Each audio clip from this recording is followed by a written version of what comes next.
নমস্কার বন্ধুরা, আমার চ্যানেলে সবাইকে স্বাগত। আজকে তোমাদের সামনে আমি আরও একটা নতুন রেসিপি নিয়ে হাজির হয়েছি। আজকে কিন্তু আমি তোমাদের সাথে শেয়ার করব তেলাপিয়া মাছের ঝাল রেসিপি। তো চলো, প্রথমে মাছগুলোকে আমি কেটে নিয়েছি আগে। এবার মাছগুলো কিন্তু পরিষ্কার করে ধুয়ে আমি নিয়েছি। এবার এর মধ্যে কিন্তু দিয়ে দেব নুন আর হলুদ। তো নুন হলুদ দিয়ে ভালো করে মাছটাকে ম্যারিনেট করে কিছুক্ষণের জন্য রেখে দেবো।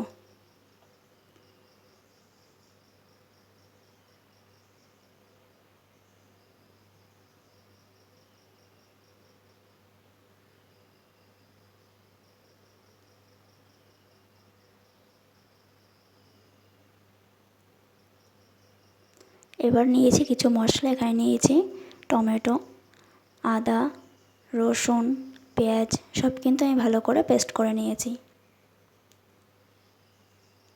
এবার একটা কড়াই বসিয়ে দিয়েছি। কড়াইয়ের মধ্যে দিয়ে দেবো সর্ষের তেল। আমার চ্যানেলে যারা নতুন তারা অবশ্যই চ্যানেলটাকে সাবস্ক্রাইব করে লাইক কমেন্ট শেয়ার করে নতুন বন্ধু হয়ে পাশে থেকো। আর যারা যারা অলরেডি আমার বন্ধু হয়ে পাশে আছে তাদেরকে অসংখ্য ধন্যবাদ। এবার দেখো একে একে মাছগুলো দিয়ে কিন্তু আমি ভালো করে ভেজে নেব।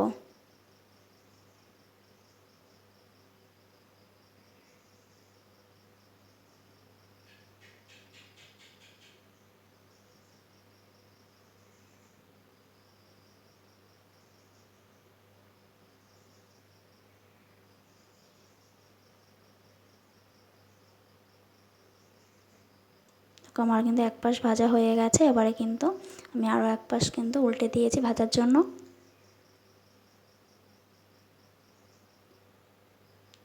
তো তোমরা এইভাবে কে তেলাপিয়া মাছের ঝাল রান্না করে খেয়েছো অবশ্যই কিন্তু কমেন্ট করে জানিও। আর যদি কেউ না ট্রাই করে থাকো একবার ট্রাই করার অনুরোধ রইল। খুবই কিন্তু ভালো লাগে খেতে এইভাবে ঝাল রান্না করে খেলে। দেখো আমার মাছটা কিন্তু ভাজা হয়ে গেছে। এবার কিন্তু আমি তুলে নিচ্ছি।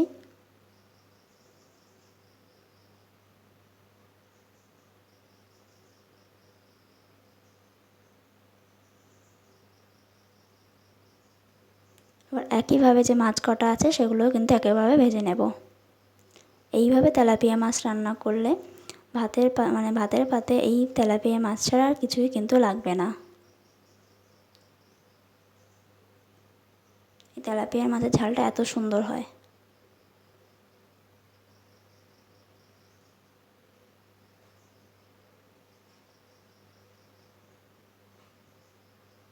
দেখো মাছটা কিন্তু সব ভাজা হয়ে গেছে। এবার ফোড়ন হিসেবে দিয়ে দিচ্ছি কিছু গোটা জিরে।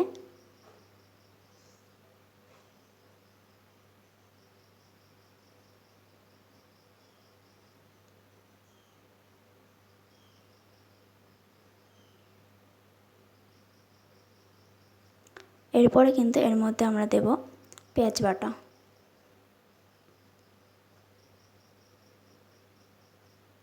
এখানে আমি 2 চামচ মতো পেঁয়াজ বাটা দিয়েছি।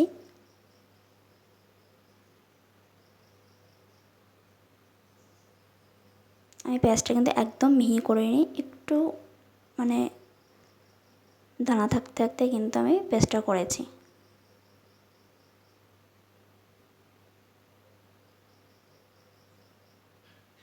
এবার দিয়ে দিলাম এই পেঁয়াজের মধ্যে কিছুটা চিনি। পেঁয়াজের মধ্যে চিনি দিলে কিন্তু রঙটা কিন্তু ভালো লাগে দেখতে, খুব সুন্দর একটা রঙ আসে।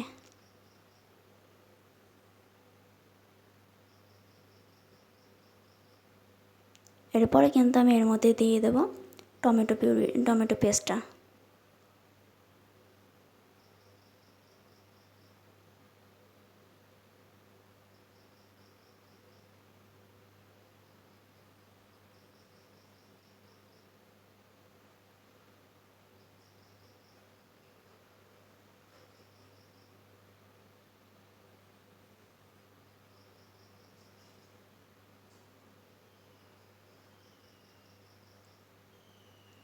এবার টমেটোর পেস্টটাকে ভালো করে একটু ফুটিয়ে নিয়ে ওর মধ্যে কিন্তু আমি দিয়ে দেবো কিছুটা আদা বাটা,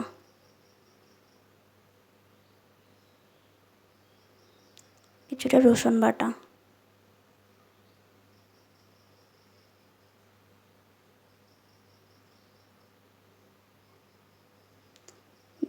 গোটা জিরে সেটাও কিন্তু বেটে নিয়েছিলাম, সেটাও দিয়ে দিলাম।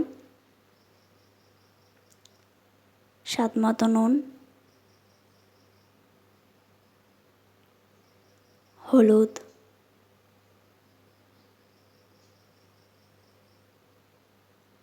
কাশ্মীরি লাল লঙ্কার গুঁড়ো,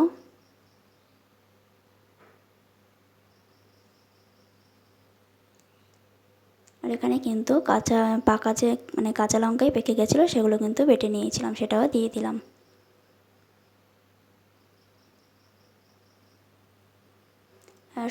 সব মশলাগুলো একসঙ্গে ভালো করে মিশিয়ে নিচ্ছি।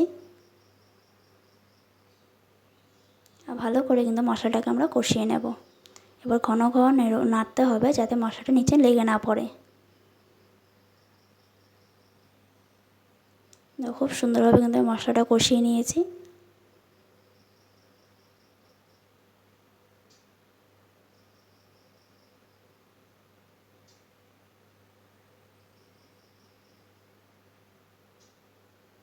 এবার দিয়ে দেব পরিমাণ মতন জল।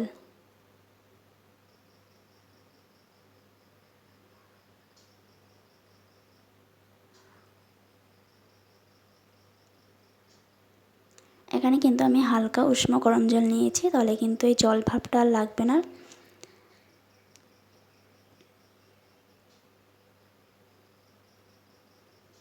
এবার ঝোলটাকে ভালো করে ফুটিয়ে নেব।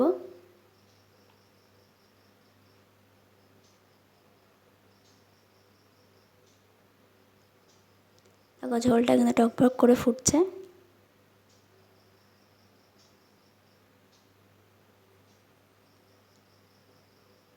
এবারে কিন্তু ভাজা মাছগুলো দিয়ে দেব।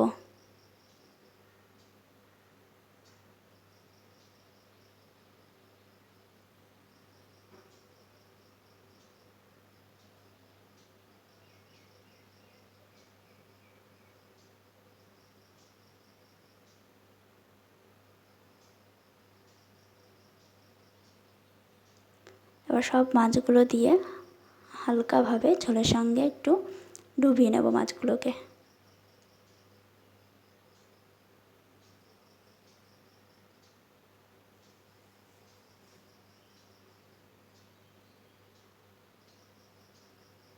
আরও কিছুক্ষণ একটু ফুটিয়ে নেব।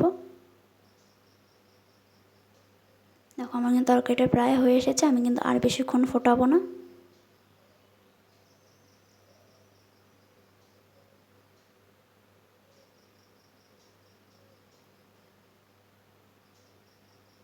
উপর থেকে এবার ছড়িয়ে দিলাম গরম মশলা গুঁড়ো।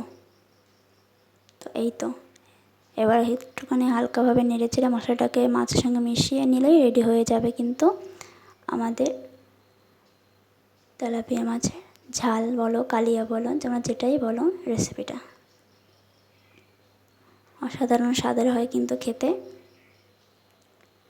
তো ঝটপট তেলাপিয়া মাছের ঝালটা তোমাদের কেমন লাগলো অবশ্যই কিন্তু কমেন্ট করে জানিও। এইভাবে তেলাপিয়া মাছ রান্না করলে কিন্তু ভাতের পাতে আর কোনো তরকারির প্রয়োজন হবে না, এক তরকারি দিয়েই তোমরা কিন্তু সব ভাত খেয়ে নিতে পারবে, এতটাই ভালো লাগে। তো তোমাদের তেলাপিয়া মাছের ঝাল কার কার খেতে ভালো লাগে অবশ্যই কিন্তু কমেন্ট করে জানিও।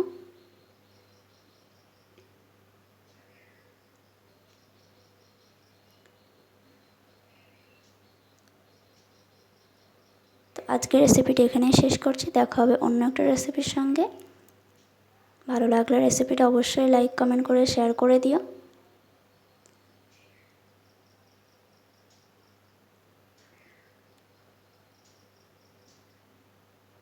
আজকে আমাদের এখানেই শেষ করছি, সবাই ভালো থাকবে, সুস্থ থাকবে।